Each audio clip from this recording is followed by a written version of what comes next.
All right, this is kind of a fun build. I just ran into a bug earlier with my main sorcerer Hydra build, Hydra slash IceShard build. So I decided to do something crazy this time around, and that is I'm going to create I call it the Wizard build. Basically, it's going to be a Hydra, IceShard, and Blizzard all together with familiars. I mean, it's just throwing out a bunch of different things. There's there's so much stuff that's going on. I mean, if I had the ability, I would throw in Meteor Shower, but I do not have that ability. I'm basing it off of basically 214 Paragon. I'm going into a real brief rundown. As you can see, I don't have any glyphs. This is a brand new tune. I'm able to grab the Unleash glyph at the beginning, and then I will go into the Burning Instinct. I don't have anything there yet. I will go into the Fundamental Release off to the left. Basically, this is going to be a hybrid from the Max Rolls, what is that called? The Max Rolls Hydra build.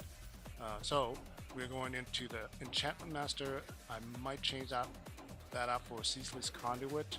I'm not entirely sure. And then we have Frigid Fate up here. So all these boards, definitely Fundamental Release, definitely Burning Instinct, and definitely Frigid Fate for this build. Now I might change out again this Enchantment Master, depending on what I feel like. But this is such an amazing, this is such a fun build. It's incredible. As you can see, I do not have any mercenaries, and I am also in a T3, and I'm going to run this with T3. As you can see also that I do have only one glyph. And then let's take a look at my skills real quick. We are basically going the basics here. We're going 5 stacks of ice shards. We're going the potent warding because we want to do extra shielding, elemental dominance because we want to be able to do extra damage above 50% mana. We will not run out of mana with this build. It's incredible. We have flame shield for additional damage protection, and then we have mystical teleport, and we're going to try to do crackling energy. Sometimes it comes up, sometimes it does not. Whatever. We're going glass cannon. We're going ice armor to the mystical armor. We want this to explode a bit. We're going to the familiar invoke familiar to cast all the familiars at once, and here we have the Hydra build 5 stacks all the way up to the invoked Hydra. Critical strike chance, so it can benefit from a critical strike chance and critical strike damage. And then we go out to protection, where each one of our cooldown skills will create a barrier for us. Into the primordial binding, we have 4 stacks on that.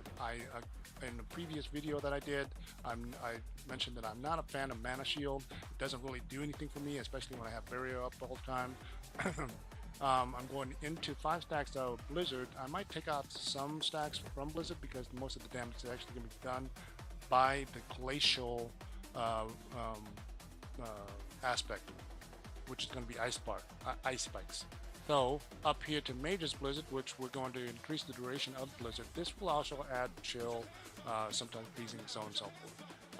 Then we go into the Ice Veil just to keep our barriers up a little bit longer, and obviously we definitely have to have inner flames, increased damage to burning enemies by 18%.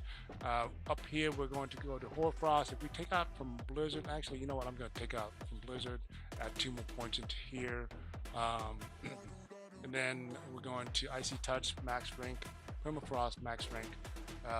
Let's see here.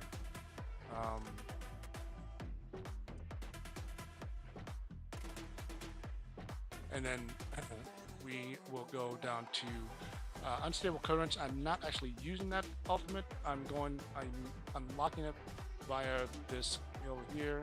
crackling energy, I might just go shock skills. Enemies deal less damage. Critical. I don't know. Can you critical strike teleport? Not sure. Don't think so. Anyway, this one will whatever. Anyway, this is the important part. Down here to crackling energy damage, and then we're doing enlightenment on that. Now for the gear, we're going up to Halo Verglass to increase my ice shards. This is a cheap one. This is my backup one. And with choosing Raiments of the Infinite, now I might choose that out to a regular chest. Now, when the Dark Shroud drops for me, I will definitely change that out to that Dark Shroud. The Piercing Cold Gauntlet's going to be a must here. We have Tybalt's Will. I might change it out to let's see, regular legendary pants. But for the time being, that's good. I'm using Rakanath's Weight here.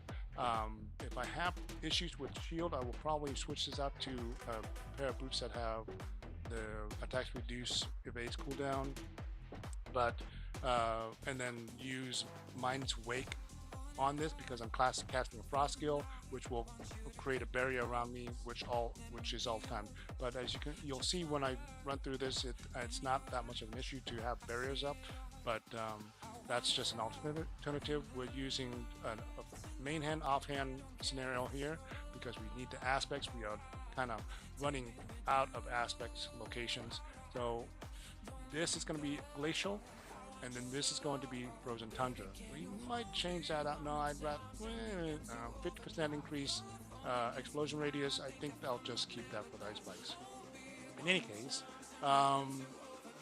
yeah. So the those weapon types. We're doing Talrasha's Loop. That's a mainstay in all sorcerer builds. This one we're using Blue Rose for the ice spike damage. In this case, I chose to do the 52% chance for ice spike to explode twice. And then, of course, the main Season 9 Hydra amulet is used in this build. Now, this is kind of, again, one thing to note here. You have no mercenaries, you have no elixirs or sigils going, and I'm going to run a T3. I do have autocast going on for my ice armor and my flame shield, and then I'm going to manual cast everything else as we go along. So here we go. This is going to be kind of fun.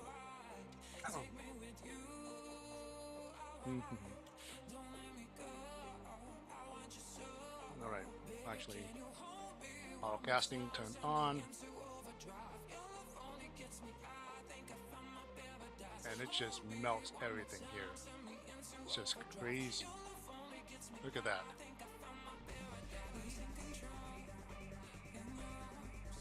So that's a little spike on damage there, probably because my barrier dropped and it caught me in between. I don't know. Let's pay attention to that a little bit more. We might switch the boots out again to do one that's. Ooh, I'm running. I'm out of. What's up with that? Okay. Oh, I know what I do. Okay. So as you can see, I'm dropping Blizzard twice, Hydra twice, and then the rest is just going to be keeping up IceShard damage. Fantastic build here. I'm not sure how well it's going to scale, but right now it's just blasting through this T3 pit, no problem. Back up here just a second. That seems a little dangerous in that little group. Yep, that was. We did yet? Yep. Here we go. Moving on. Okay. Narrow passageways, killer for sorcerers, but in any case, here we are. We're still at 13 minutes 30 seconds left, and we're just destroying everything. And as you can see, when I cast my Hydras, I'm not using Serpentine aspect, and at this point, I'm not losing any mana. Another fantastic, fun build to do. Maybe in early stages, I will test this out. I will go ahead and level all my glyphs and whatnot to see if it does scale up. I don't think it will. However, it will be exciting if it does. Maybe I have this discovered a new meta. Mashing my keys. You can hear that? Okay, let's see. Cruising, cruising, cruising.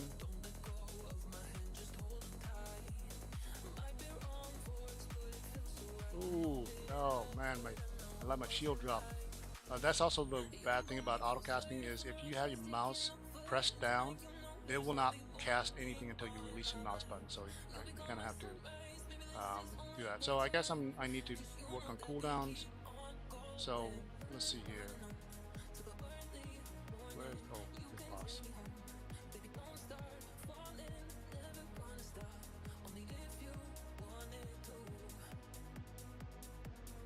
Exactly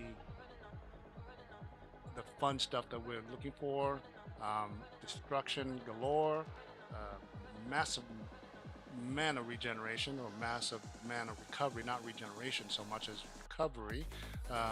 We have familiars, we have conjure, we have hydras, so we have conjuration. So you might want to tweak this up as much as you can. We have blizzards dropping, we have chills, we have fire, we have electricity. We just have a whole gamut of things. So as you can see, we still do not have very much on the lines of glyphs. Let's see, one just dropped for me. I might choose stalagmite, but stalagmite's not going to go with ice shards very well. Pyromaniac, I'm just going to go ahead and level that just in case I decide to switch over to the Hydra build later on. But wow, that's such a fun build. So fast.